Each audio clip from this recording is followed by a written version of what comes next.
pour construire sa personnalité, c'est le quatrième point, et c'est un point sur lequel j'aimerais insister un petit peu et vous éveiller, parce que ça va être aussi un peu le cœur de Philanthropos, si vous voulez.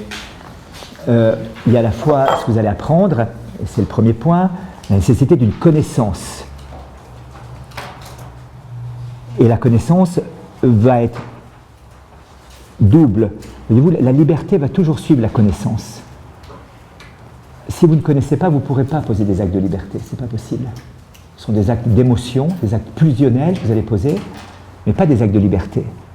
Pour poser un acte de liberté, il faut une certaine connaissance préalable. L'intelligence va précéder l'acte de volonté, voyez-vous. Et l'intelligence va proposer à la liberté, à la volonté, le bien, le mal, et la volonté va choisir à partir de cet acte d'intelligence. Donc il y a toujours une connaissance préalable qui est nécessaire. Et s'il n'y a pas cette connaissance préalable, il n'y a pas de liberté possible.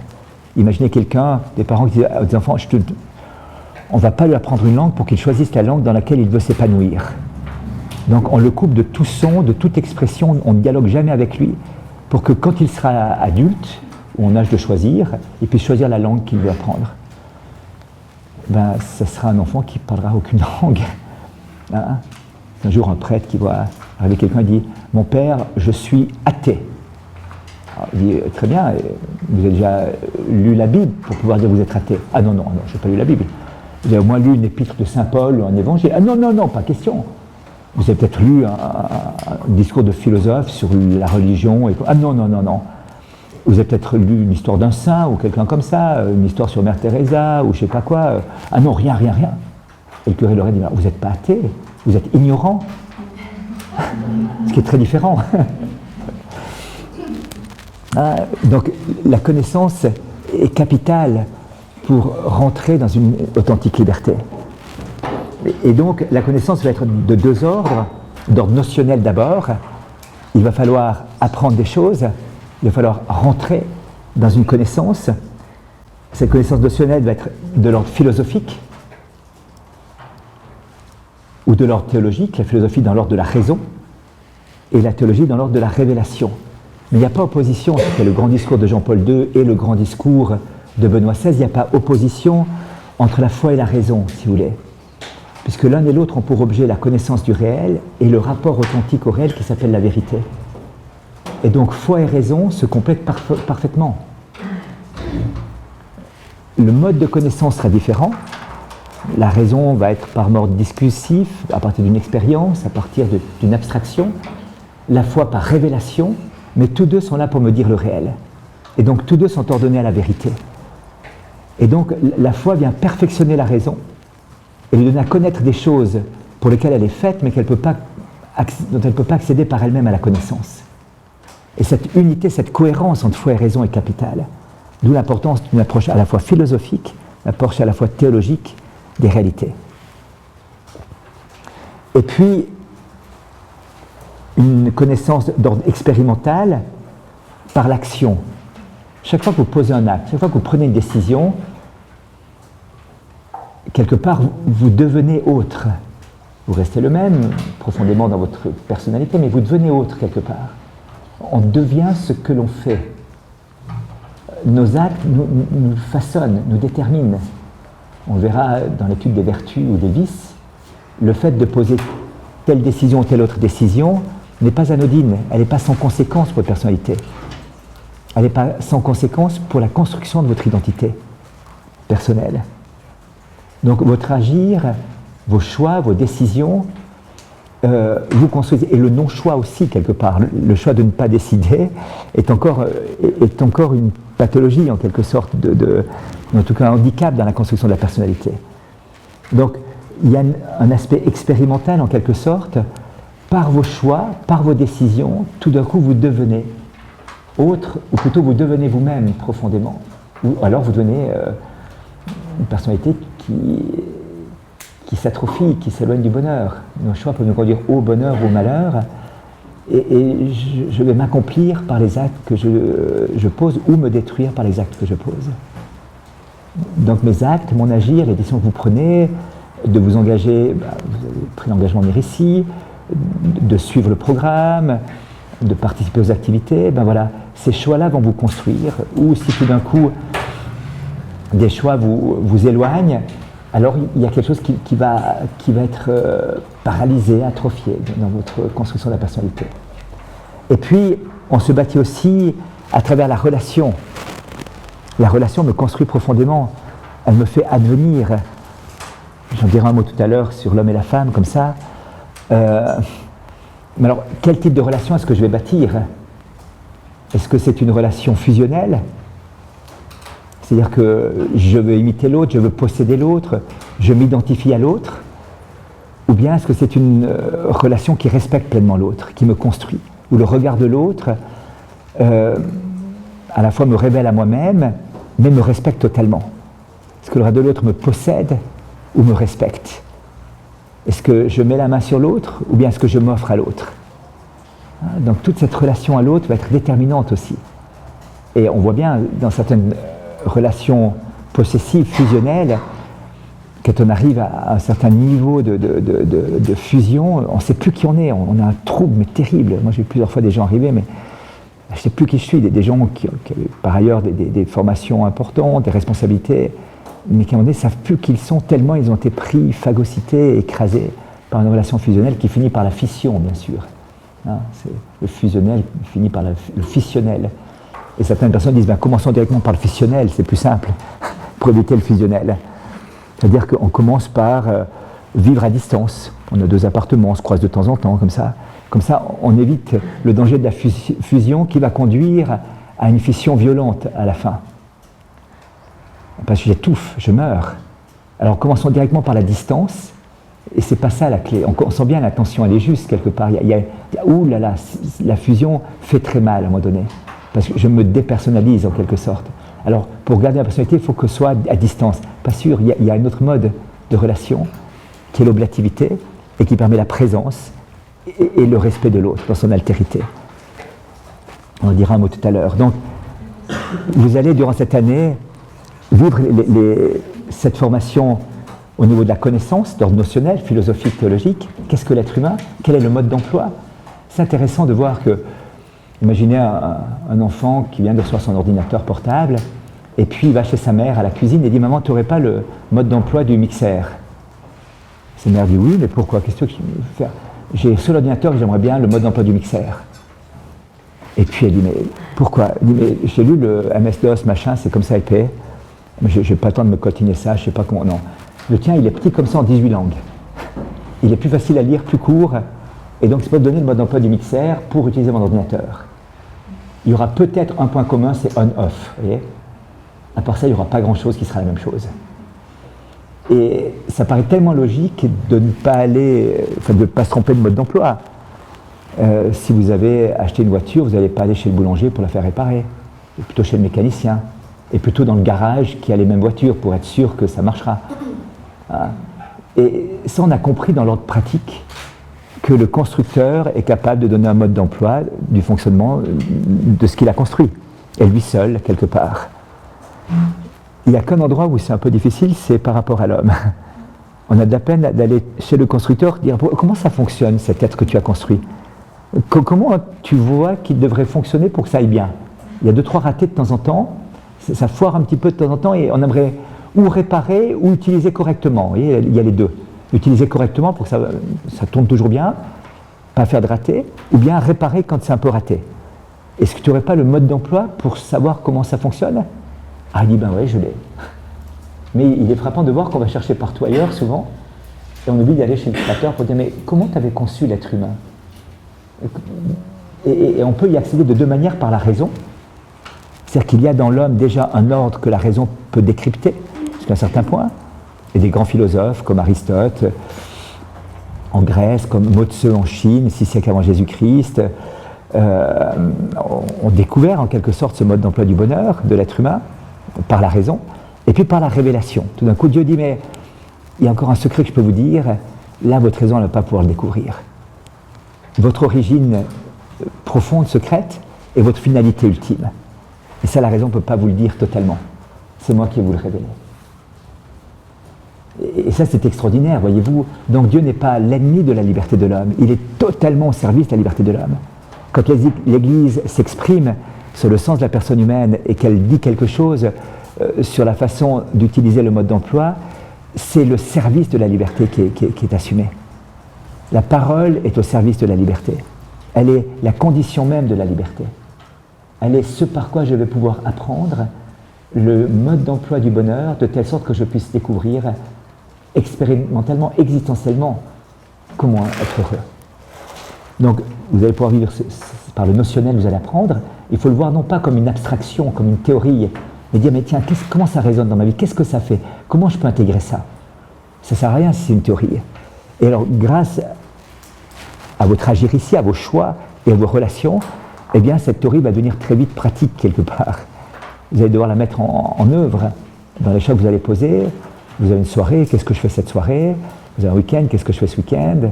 J'ai un devoir d'état, c'est préparer un examen, j'ai l'envie d'aller sortir, voilà, puis des fois on peut se détendre, puis des fois, voilà, puis il y a la durée. Enfin, tous les choix que vous allez poser vont être des choix moraux petit à petit. C'est des choix qui vous construisent ou vous déconstruisent.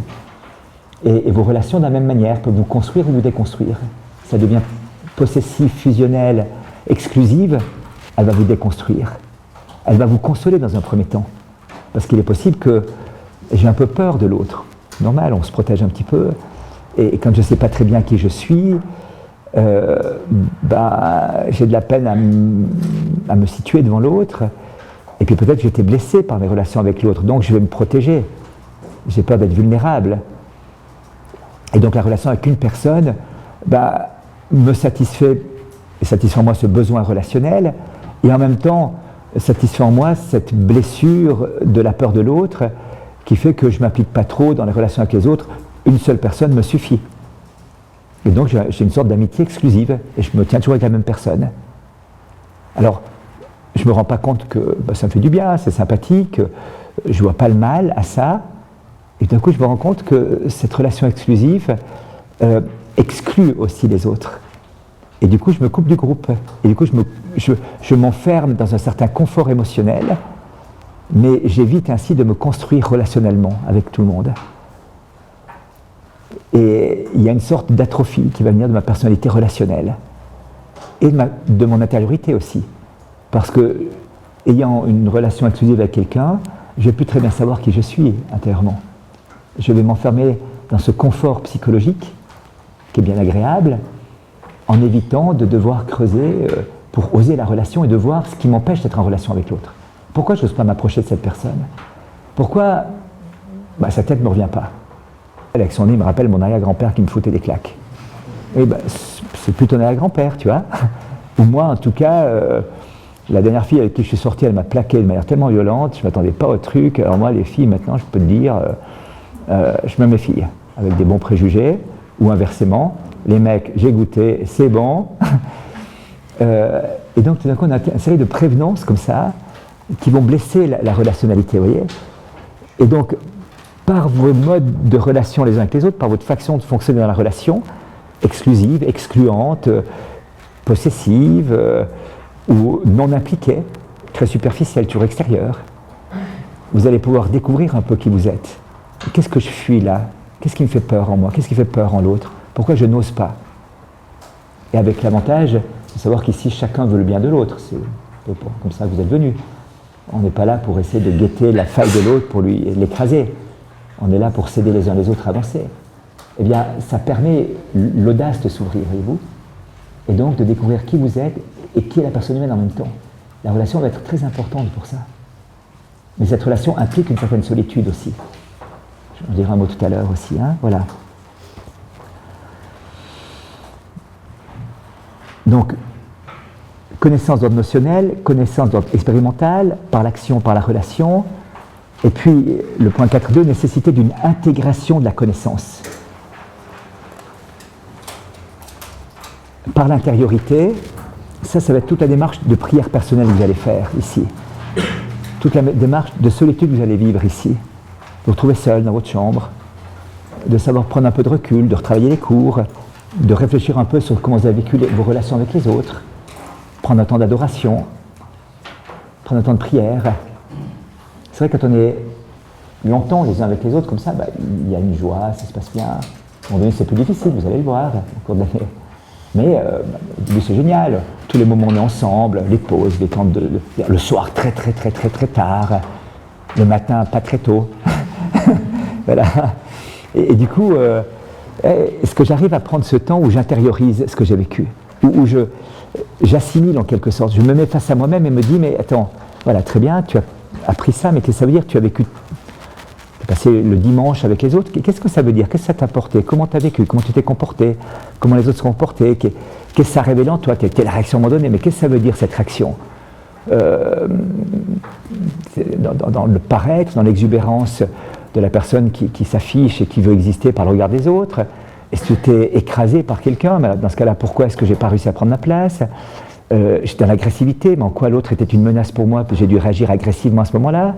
En quoi j'ai ressenti que l'autre était un danger pour moi? Donc tout d'un coup, vous allez pouvoir étudier ça pour devenir, pour vous libérer, pour vous connaître. Donc cette phase d'intériorisation est capitale. L'homme a deux dimensions, une dimension d'intériorité et de relationnalité. L'intériorité est la plus importante en quelque sorte. Mais ce que j'expérimente plus facilement, c'est la relationnalité. Et cette relation peut être blessante parfois. Et pour préserver une certaine unité intérieure, je vais me protéger. Je vais me protéger. Hein, c'est comme le boxeur, il est comme ça. Il est toujours comme ça en train de vouloir se protéger. À part Klitschko, je crois, qui lui boxe les poings en bas comme ça, parce qu'il est tellement fort, il est 2,8 m et a une telle allonge que personne n'arrive à s'approcher de lui, donc il n'a pas trop peur. Il s'approche de l'adversaire comme ça, les poings en bas, puis il est un petit. Ils ont tous cassé la figure. Mais habituellement, ils sont plutôt tous comme ça, vous voyez, parce que l'autre, il peut m'envoyer un point et ça peut faire mal. Et donc, on a un peu parfois ce réflexe pour se protéger. Protéger notre intériorité, je vais me fermer un peu aux autres. Ou alors, je vais garder un angle d'ouverture extrêmement étroit, un peu comme les meurtrières, vous savez, dans les châteaux forts. Hein. Il y a un endroit, il y a la grande muraille, puis il y a 2-3 endroits qu'on protège bien. Et pour que la nuit vise là-dedans, il faut vraiment réussir. Et moi, je maîtrise ce coin. J'ai aussi mon arc, là, il ne boue pas. Ou l'huile chaude que je verse sur la tête s'il veut grimper. Ah, voilà, donc là, il ne va pas rentrer. Donc, il y a bien une ouverture, je vois l'autre, mais attention quand tu rentres là-dedans. Là, tu vas prendre un coup, mon vieux. Hein. Touche pas trop. Tu peux être là à distance. Alors, la distance, c'est moi qui la fixe. Mais dès que tu t'approches un peu trop, là, aïe, aïe, et l'autre, ça fait mal. Et pourquoi tu m'agresses? Pourquoi? Écoute, réserve ma sphère d'autonomie, préserve-la. Et c'est intéressant de voir, voyez-vous, que c'est un peu l'expérience de Bouddha, si vous voulez. C'est Bouddha, le prince Siddhartha, qui vit à peu près 560 avant Jésus-Christ, est dans un milieu hyper protégé, le château de son père, dans un contexte hyper confortable. Et puis il sort à l'âge de 24 ans, je crois, et expérimente le monde, et voit que le monde est souffrance. La vie est souffrance, la mort est souffrance, l'amitié est souffrance, tout est souffrance. Il fait l'expérience douloureuse, terrible, agressive, d'un monde qui souffre et qui le fait souffrir. Et il dit, mais comment faire pour ne pas imploser quand on vit ça? Et alors, il se dit, il suffit de se laisser vivre. Donc il part dans les plaisirs, dans la jouissance, comme ça, puis il se rend compte que la souffrance augmente encore. Alors après, il rencontre des moines bhakti indiens qui sont dans l'ascèse extrême, et il dit, c'est peut-être ça, l'ascèse extrême. Il se rend compte que manger 3 grains de riz par jour, ça laisse l'estomac un peu creux quand même, et que c'est pas le confort quand même. Que de boire ou de manger beaucoup, c'est pas très agréable, mais de manger rien du tout, c'est pas agréable non plus, et qu'on n'est pas très bien. Et donc l'ascèse extrême, ça ne le satisfait pas. Et puis, il réfléchit, il médite, et tout d'un coup, il découvre en quelque sorte cette loi du juste milieu, qui est tout à fait à son honneur, et puis en même temps, c'est-à-dire, mais il faut que je me protège dans ma relation. Si je me ferme sur moi-même, eh bien, les autres ne pourront plus m'agresser, et je m'ouvre que dans la mesure où je maîtrise la relation. Et c'est la voie de l'illumination, en quelque sorte, que va vivre Bouddha. C'est intéressant parce que c'est un sommet de l'homme seul, ce qu'il va vivre. C'est une expérience humaine profonde qui exprime vraiment ce que l'homme seul peut vivre. Pour garder son unité, étant agressé, il va devoir se protéger, se blinder. Alors ce qui est génial chez Bouddha, c'est que, ayant découvert ça, qu'il aurait dû le refermer sur lui-même et le garder sous son banyan, à ne plus bouger, en vivant dans un juste milieu, eh bien, il va dire, mais c'est tellement important que je vais aller l'annoncer à tout le monde. Et donc il retrouve la relationnalité extrême comme ça dans le désir d'annoncer. C'est prodigieux. Mais il est dans cette expérience de l'homme sans Dieu qui fait que lorsqu'on est blessé, on se replie. Et quelque part, la figure du Christ est à l'opposé de ça, voyez-vous. Plus on le frappe, plus on lui crache dessus, plus on lui fait violence, plus il s'ouvre. Physiquement même. Il est déployé sur la croix complètement. Pourquoi ? Parce que l'intériorité n'est pas mise en danger du fait de l'intimité qu'il a avec son Père. Donc une unité avec Dieu intérieur permet l'ouverture totale. Et donc permet au Christ d'être un vrai homme, totalement unifié intérieurement, grâce à l'intimité qu'il a avec son Père, ce cœur à cœur qu'il vivra avec lui, et complètement ouvert. La preuve de l'ouverture, c'est cette parole « Père, pardonneur, ils ne savent pas ce qu'ils font » sur la croix, le pardon. Il n'y a pas de plus grande ouverture que de pouvoir pardonner à l'autre. C'est la marque ultime et suprême de l'ouverture à l'autre, de l'accueil de l'autre tel qu'il est, y compris lorsqu'il m'agresse, et où je suis la victime de l'autre. Et donc le Christ est comme il est l'expression ultime et sublime de l'être humain, en étant à la fois complètement unifié et complètement ouvert. Donc vous voyez ce rapport entre l'unité intérieure par l'intériorité et ce qui fait qu'une personne humaine dans sa relationnalité va être capitale. Et c'est ça qu'il va falloir construire cette année, voyez-vous. Et la relationnalité va être fonction de l'intériorité. Si je n'ai pas cette intériorité, je serai dans l'identitaire. Je parlais de ces jeunes l'autre jour au bistrot, là. C'est ça. Regardez, le fait de ne plus savoir très bien qui on est, d'avoir un déficit profond d'intériorité, c'est les psychologues qui le disent, un déficit profond d'intériorité, la crise de l'intériorité, conduit à une telle peur d'être déstabilisé, une telle facilité avec laquelle je suis déstabilisé, qu'il ne me reste plus qu'une manière d'exister, c'est l'identité clanique. J'appartiens à un clan. Et ça guette pas seulement les gothiques ou certaines bandes dans les banlieues, ça peut guetter les cathos aussi, voyez-vous. Je peux avoir une manière de vivre mon catholicisme de manière clanique, identitaire, parce que j'ai peur de l'autre et du monde. Mais j'ai peur de l'autre et du monde parce que je ne sais pas qui je suis, et je n'ai pas d'intériorité. Et donc je n'ose pas affronter l'autre qui pourrait me déstabiliser complètement, voyez-vous. Et alors, j'ai bonne conscience parce que je suis catho. Catho péchu, bien comme il faut. Et puis, en fait, je suis dans un contexte quand même réflexe clanique et identitaire. Faute d'intériorité, faute de véritable vie spirituelle intérieure, faute de vraie connaissance de moi. Alors, ça peut être une étape, c'est important, et vous allez lire ici un certain microcosme qui pourrait ressembler à ça, certaines fois, de l'extérieur. C'est pas ce qu'on veut, et c'est pas ce que la pédagogie qui est inscrite là, mais c'est vrai, mais on a besoin de ça. On a besoin de ça on a besoin d'un lieu protégé en quelque sorte pour construire l'intériorité dans la relationnalité. Si je suis agressé en permanence, c'est très difficile et de bâtir son intériorité et sa relationnalité, parce que je serai en mode défensif et protecteur. Donc un milieu de convivialité, c'est le sens de l'université. Vous savez, dans la tradition médiévale de l'université, c'est un lieu d'amitié entre l'enseignant et l'enseigné, d'amitié, où ensemble on allait vers la vérité. Donc il y avait une sorte de connivence, de profond de respect de l'un et de l'autre, bien sûr, de la mission propre de l'un et de l'autre, mais véritablement, oui, une connivence, une amitié qui était là, un contexte de bienveillance et un contexte d'accueil et de vérité qui permettait de s'ouvrir et d'être pas toujours sur la défensive. Est-ce qu'il me raconte des salades, est-ce qu'il me raconte des bobards, est-ce qu'il faut trier sans arrêt? C'est pas agréable d'être dans un climat de connaissance comme ça, il faut sans arrêt trier, voyez-vous. Et pour pas trier, il faut cette confiance en l'autre. Cette confiance en l'autre, c'est sûr. Et comment avoir confiance en l'autre si il n'y a pas des raisons d'avoir confiance, c'est-à-dire l'humilité de l'autre, l'obéissance à la vérité, l'obéissance au réel, et puis une certaine amitié dans laquelle s'inscrit cette relation, c'est sûr. Voilà. Vous voyez, ce rapport entre intériorité et relationnalité est capital à bien comprendre. Et l'intériorité sera première. Donc si vous fuyez dans des relations en permanence, vous construisez beaucoup de relations, disons comme ça peut être une fuite de l'intériorité quelque part. Ou en tout cas, il peut en résulter à un moment donné un défaut d'intériorisation qui va être douloureux à un certain moment donné. Si vous repliez sur vous-même, c'est une fuite de la relationnalité. Vous dites, mais moi je suis très intérieur, je suis mystique. J'aime passer 8 heures par jour devant le Saint-Sacrement, l'adoration. Ben non, c'est pas ce qui t'est demandé ici.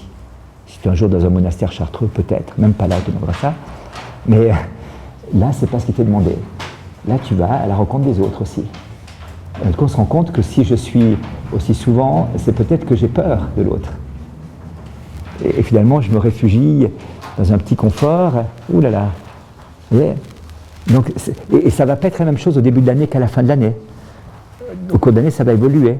À un moment donné, il y aura plus d'intériorité parce que la relationnalité, les connaissances vous ont beaucoup plus ébranlé. Il va falloir travailler l'intériorité. Parfois, il va falloir sortir plus pour pouvoir oser l'autre, oser l'altérité, oser le différent, et non pas le même. Hein, dans la relation clanique fusionnelle, c'est le même. Je recherche le même que moi. Et donc c'est celui qui est exactement comme moi qui va m'attirer. Parce qu'il y a tel point commun, il y a tel truc. Dans la vraie relation, c'est l'altérité qui va me fasciner. L'autre est différent. Hein, et ça va, je vais même être fasciné par ça. Mais ça dépend de mon regard, bien sûr, et de mon ouverture. Et donc, une personne humaine est à la fois intériorisée et ouverte. Et plus elle est intériorisée, plus elle peut s'ouvrir. Moins elle est intériorisée, plus elle aura peur de l'autre. Plus elle sera dans un réflexe clanique identitaire.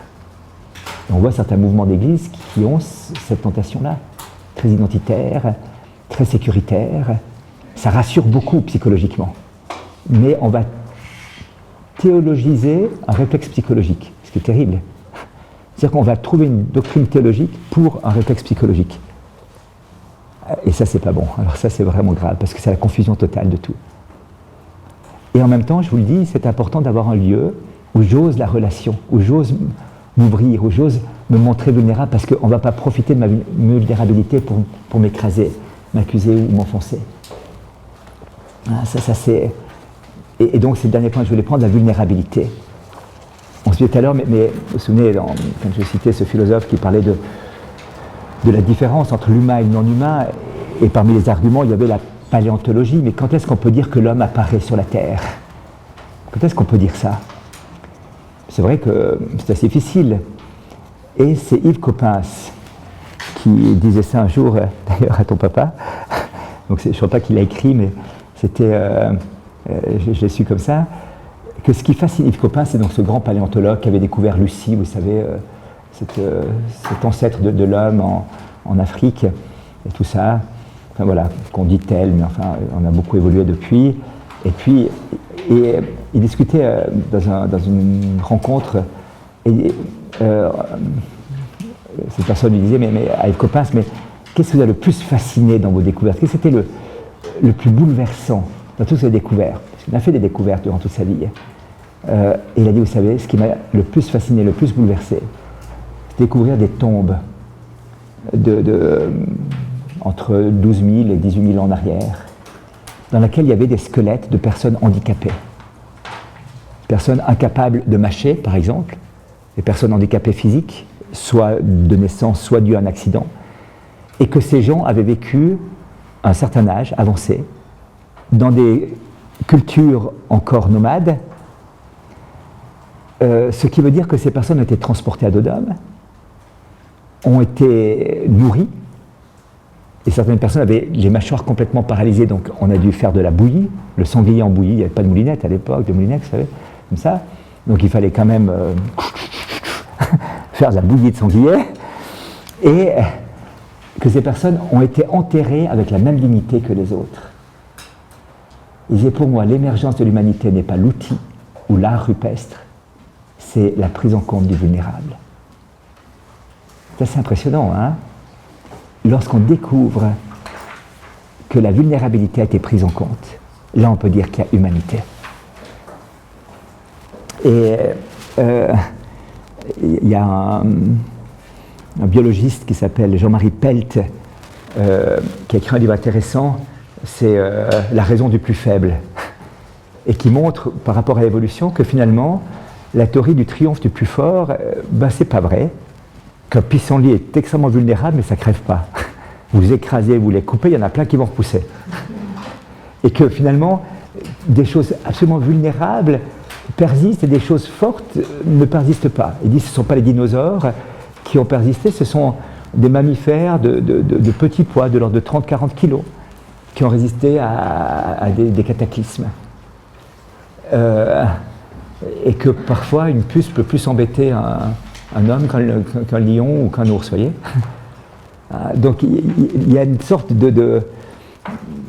il appelle ça la raison du plus faible. C'est pas la raison du plus fort, justement. Le faible triomphe bien souvent dans la création. Et un biologiste, je crois aussi, Patrick Thor, a écrit un livre qu'il appelle l'effet réversif de Darwin. Et il montre comment, quand on lit vraiment Darwin, que finalement, chez Darwin, cette théorie de l'évolution par sélection naturelle aboutit, au dire même de Darwin, à l'apparition d'un être qui est le plus vulnérable de tous les êtres. Donc ce qui semble être le triomphe au cours de l'évolution du plus fort, du plus performant, du plus résistant, est en fait pas du tout le cas. Au terme de cette longue évolution, eh bien, c'est un être faible, fragile, le plus fragile de tous les êtres qui arrive et qui est l'aboutissement de l'évolution. Ce qui veut dire que la théorie de l'évolution par sélection naturelle arrive à son terme par la négation de la sélection naturelle. Et c'est Darwin qui le dit, c'est pas... et Patrick Thor se dit profondément athée. Donc, alors pour lui, l'interprétation qu'il va donner, c'est l'aspect culturel de l'homme qui va triompher, de l'animalité en quelque sorte. Mais il n'y a pas de culture sans esprit. Voilà. Mais c'est intéressant ce constat de voir que finalement la vulnérabilité devient le lieu de l'humanité. Que l'humanisation de l'homme se fait au cœur même d'une vulnérabilité. Il y a un très beau livre aussi d'un philosophe suisse qui s'appelle Jolien. Là-dessus, il est à la naissance, il est normal et il y a eu un problème de traitement, je crois, qui s'est produit, ou je ne sais plus ce qui s'est passé. Il est resté handicapé, moteur cérébral. Et, enfin, ce n'est pas tout à fait ça, mais c'est un petit peu les symptômes, c'est un autre type de maladie. Et puis, il développe ça. Alors, il dit, bon, on m'avait toujours parlé que j'étais dans une classe pour enfants différents.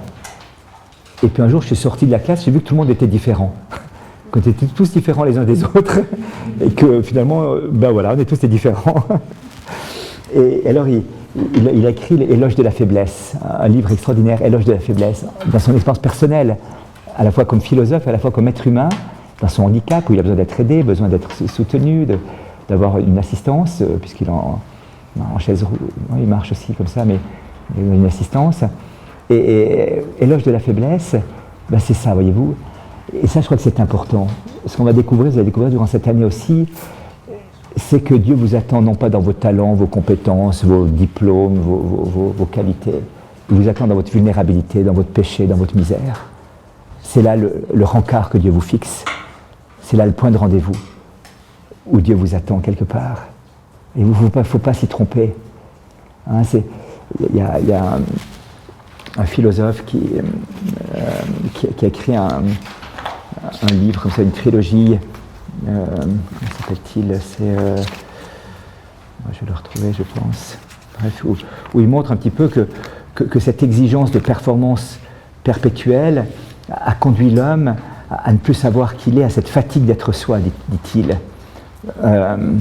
C'est Alain Ehrenberg qui disait on a exalté le culte de la performance. Il faut être performant à tout point de vue. Il faut y aller, réussir tes concours, réussir bac plus 18, vas-y, accroche-toi, machin, à fond. L'homme devient conquérant, mais il devient un fardeau pour lui-même. Et comme il n'arrive pas, et qu'il se rend compte de sa vulnérabilité, de sa pauvreté, alors il y a deux possibilités. Ou il met en scène sa vie, c'est la télé-réalité, c'est le mythe d'un idéal que je construis. J'essaie de me construire un mythe de moi-même, ou bien alors les techniques d'action sur soi, les drogues, les psychotropes et tout ça, pour essayer d'endormir, d'anesthésier cet échec devant lequel je me trouve, qui est l'incapacité d'être le surhomme que j'aimerais être, ou qu'on me demande d'être, l'homme performant. Alors c'est le premier livre, le culte de la performance. Le deuxième, c'est l'individu incertain. Et le troisième, c'est la fatigue d'être soi. Eh bien, tout d'un coup, je me rends compte que j'arrive pas, que c'est pas possible. Et il y a une sorte de vide dépressif qui va envahir l'être humain. L'implosion dépressive répond à l'explosion addictive, dit-il. Au manque de sensations du déprimé répond la recherche de sensations du drogué.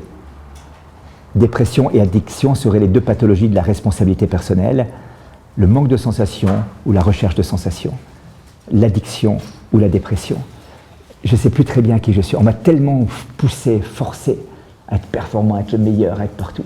Vous allez voir, il faut aller au bout de soi-même, au bout de ses compétences aussi. Ce serait paresse et irresponsabilité que d'aller au bout, mais pas en vue de cette personnalité sociale que je veux construire, en vue de cette personnalité sous le regard de Dieu que je suis appelé à être, voyez-vous.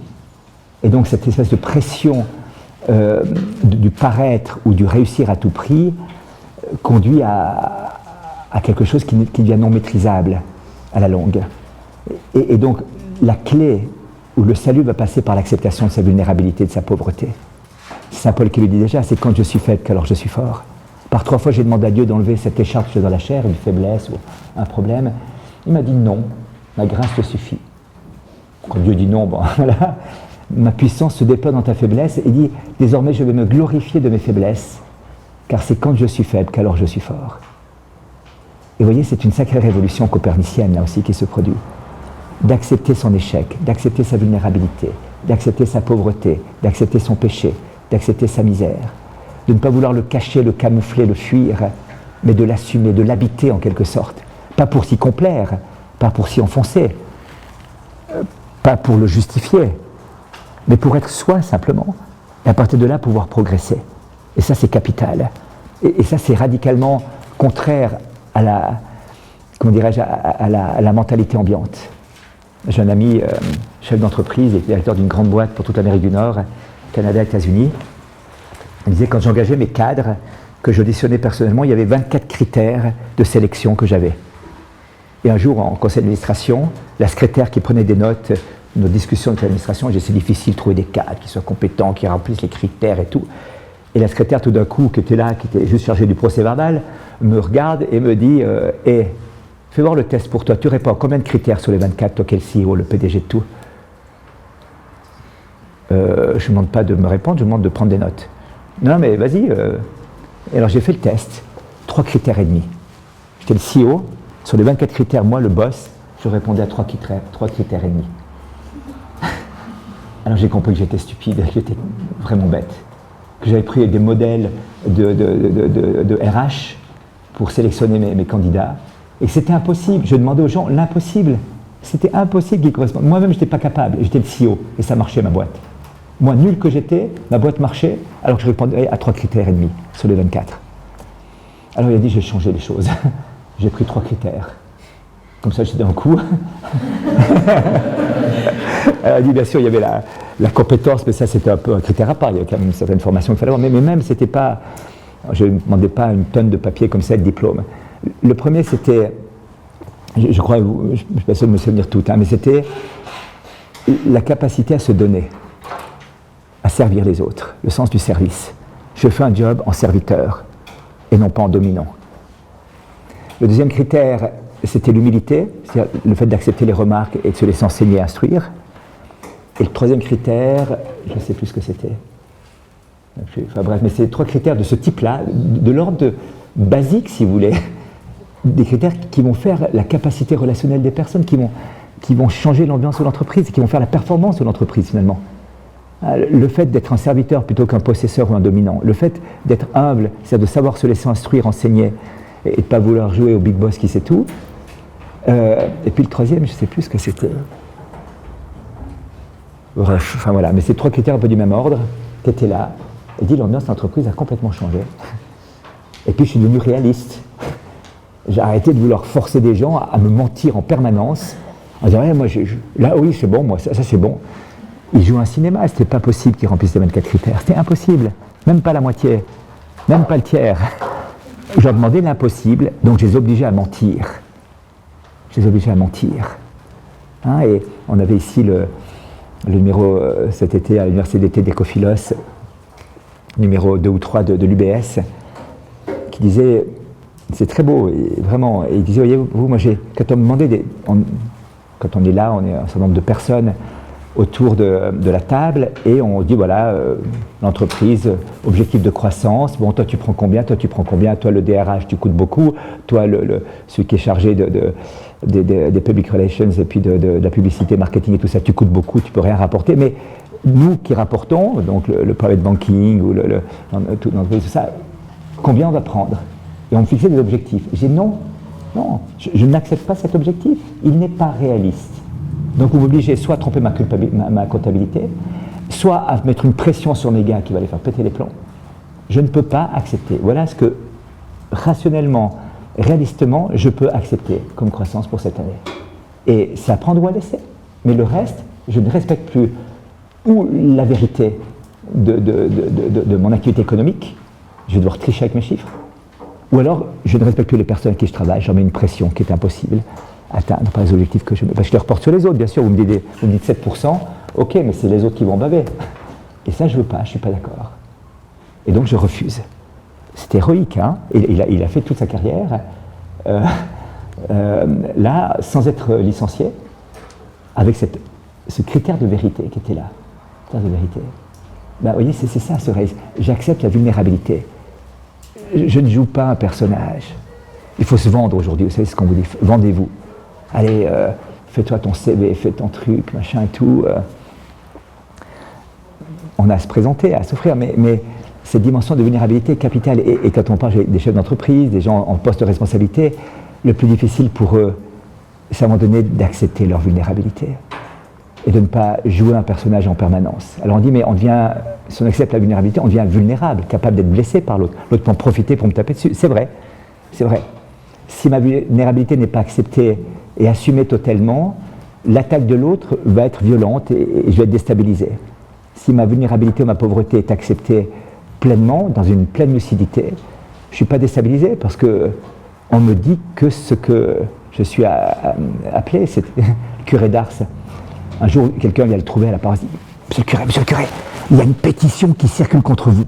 On dit que vous êtes nul, que vous ne savez pas prêcher, vous êtes vraiment en dessous de tout, et on demande à l'évêque de vous chasser d'Ars. Vous vous rendez compte ?» Il dit « Mais je sais, j'ai signé la pétition. » Non, il n'y a pas de souci, rassurez-vous, j'ai signé la pétition aussi. Ça rend assez libre, vous voyez. Ça rend assez libre. Vous signez la pétition. Mais c'est pas facile, hein. Pas facile. Dans Cyrano de Bergerac, vous savez, il y a la fameuse tirade des nez. Et puis, à un moment donné, vous avez un nez grand. Ah, c'est un peu court, dit Cyrano. On pourrait dire bien des choses en somme. Et puis, il y va avec sa tirade des nez. Et puis, à la fin, il y a cette phrase terrible, il dit « Ces choses-là, je me les sers moi-même avec assez de verve, mais je n'accepte pas qu'un autre me les serve. » Alors, là, il y a une manière de vivre sa vulnérabilité dans une protection encore. Et là, c'est terrible. J'accepte bien de me dire à moi-même les choses, mais je n'accepte pas qu'un regard d'un autre sur ma vulnérabilité soit posé, qu'il me dise la chose. Alors là, je suis enfermé dans une tour d'ivoire. J'ai bien accepté le pas de la vulnérabilité, je ne suis plus dans le jeu, mais je possède ma vulnérabilité qui m'empêche toute relationnalité finalement, de nouveau. Et ça, c'est un passage pas facile. Être humble, ce n'est pas reconnaître sa pauvreté, c'est accepter que les autres la reconnaissent aussi, voyez-vous, et la voient. Ça, c'est un peu plus compliqué. Donc, vous voyez, cette vulnérabilité est le cœur même de notre construction anthropologique, parce que, on le verra plus tard, mais c'est par là que Dieu va rentrer, pour me montrer sa puissance qui se déploie dans la faiblesse. C'est par là qu'il va s'introduire pour me montrer sa miséricorde. La matière première de la grâce, c'est la misère de l'homme. La matière première de la grâce, c'est la vulnérabilité de l'homme. La matière première de la miséricorde, c'est le péché. Et donc, c'est une expérience fondamentale. Vous allez la vivre ici. J'espère pas trop par l'échec scolaire, ou si c'est par l'échec scolaire, si c'est l'échec en ayant fait tout ce que vous avez à faire, honnêtement, ben, alors là, il n'y a aucun problème. Si c'est un échec parce que vous n'avez pas fait votre devoir d'État, c'est assez plus gênant. Mais dans la relation, vous savez voir peut-être qu'il y aura même des tensions entre vous des fois, peut-être, je ne sais pas. Et vous allez découvrir que vous ne savez pas aimer, que vous ne savez pas supporter cette personne, que tout d'un coup, vous croyez que vous maîtrisiez tel truc et vous ne maîtrisez rien du tout. Ça va être terrible comme expérience quelque part, et profondément libérateur. Profondément libérateur. C'est être le cœur même de votre découverte d'identité profonde, voyez-vous. Ça va passer par ça. Mais c'est aux antipodes de l'esprit du monde. Paraître, cacher sa vulnérabilité, ne pas montrer ses défauts. Alors on n'étale pas ça à tout le monde, bien sûr, mais finalement je me prends en jeu dans le mode du paraître, dans le mode de l'apparence. Je vais éviter le mode de l'être, voyez-vous. Et la vulnérabilité m'introduit dans le mode de l'être. Non pas dans le faire, non pas dans l'avoir, de le pouvoir, le savoir, mais dans l'être, profondément. Et l'homme vaut ce qu'il est, non pas ce qu'il fait, ce qu'il sait, ce qu'il peut, ce qu'il possède, ce qu'il paraît, mais ce qu'il est. L'être humain vaut ce qu'il est. Voilà, donc ça va être le cœur même de cette expérience. Donc, vous voyez l'enjeu devant lequel vous vous situez, et la connaissance intellectuelle, philosophique, théologique, la connaissance expérimentale par l'action, vos choix, vos décisions, votre liberté, et par la relation, doit servir à la construction et de l'intériorité et de la relationnalité. Et comme lieu d'expérience, il va y avoir, comme lieu catalytique, je pourrais dire, il va y avoir la vulnérabilité. Le tournant, la charnière, va se découvrir dans cette vulnérabilité, qui peut-être a été pour vous jusque-là la grande souffrance de votre vie, la grande épreuve de votre vie, tel échec affectif, tel échec scolaire, tel échec relationnel, tel échec sportif, tel défaut que vous ne supportez pas en vous, tel handicap ou je ne sais pas quoi. Enfin, on a tous un lieu de vulnérabilité. On peut en chercher très très longtemps. Des fois on en a même deux. Des fois même trois. Voilà. Et ce que j'ai cherché à camoufler, à surmonter par mes propres forces souvent, m'a conduit à deux choses. À construire un personnage que je ne suis pas vraiment, et en même temps, donc par le paraître et par cette espèce d'échafaudage que j'ai voulu donner à voir, et puis d'autre part, ça m'a empêché de rencontrer Dieu tel qu'il est, comme Dieu sauveur, miséricordieux, rédempteur, qui vient dans ses fêlures de l'âme pour y déployer la puissance de sa grâce et son amour. C'est Peggy qui disait, la grâce c'est comme un tissu, ça mouille ou ça mouille pas, vous savez. Gore-Tex, ça passe pas à travers, et le coton, ça pompe. Hein, voilà, et la grâce, il faut cette mystérieuse fêlure, disait-il, pour que ça rentre. Et il y a des cœurs qui sont pas fêlés, qu'est-ce que vous voulez, disait-il. Alors ils sont de pierre unique, il n'y a rien qui passe dedans. Mais les cœurs fêlés, ça, Dieu, il sait faire quelque chose avec ça. Hein, très important, Jésus disait, Dieu ne guérit pas les blessures en les refermant, il les guérit en les blessant à l'infini, jusqu'à ce que le cœur ne soit qu'un cœur de chair. Alors là, il y a quelque chose qui peut se produire. Cette transformation de l'être, cette liberté intérieure, cet sublime accomplissement de soi, qui est parti de la réalité même de ma vie, et de ce qu'il y avait de moins aimable en moi peut-être, mais qui était le plus aimé de Dieu.